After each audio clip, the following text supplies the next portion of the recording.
পুকুরে নয়, বাথরুমের বালতির পানিতে ডুবে শিশুর মৃত্যু। কী হৃদয় বিদারক ঘটনা। গতকাল রাতে মা রাত 11টায় চা বানাচ্ছিল। শিশুটি বাবার সাথেই খেলছিল। এক ফাঁকে রুম থেকে বেরিয়ে অন্য রুমে গেলে বাবা অতটা পাত্তা দেয়নি, কিন্তু এই ফাঁকে শিশুটি গিয়ে ঢুকে বাথরুমে। কেউ টেরই পায়নি। যখন বাচ্চাটিকে কোথাও খুঁজে পাওয়া যাচ্ছিল না, তখন বাথরুমে প্রবেশ করে দেখা যায় বাচ্চাটি বালতির পানিতে ডুবে উল্টে আছে, অচেতন। দ্রুত ঢাকা মেডিকেলে নিয়ে তাকে মৃত ঘোষণা করেন। মাত্র 18 মাস বয়স।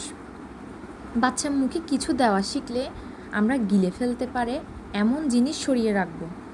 হামাগুড়ি দেওয়া শিখলে খাট থেকে পড়ে যেন না যায় সেদিকে খেয়াল রাখব। হাঁটা শিখলে রান্নাঘরে যেন ঢুকে না যায়। গরম পাতিল, ধারালো বটি যেন ধরতে না পারে। রান্নাঘর বন্ধ রাখব। বিদ্যুতের লাইন যেন ধরতে না পারে।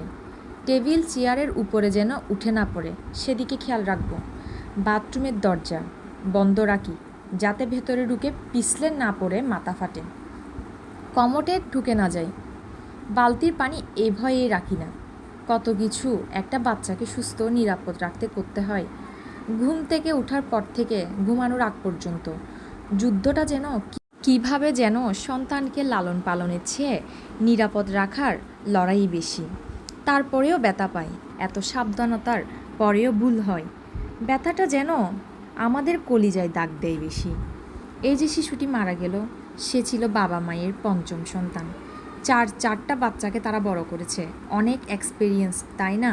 কিন্তু দেখেন, এই এক্সপেরিয়েন্স কাজেই দিল না।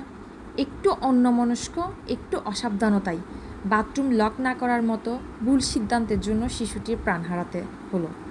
অন্যের এই মারাত্মক ভুলগুলো থেকে একটু একটু শিক্ষা নিই আমরা, এবং সবাই সাবধান হই।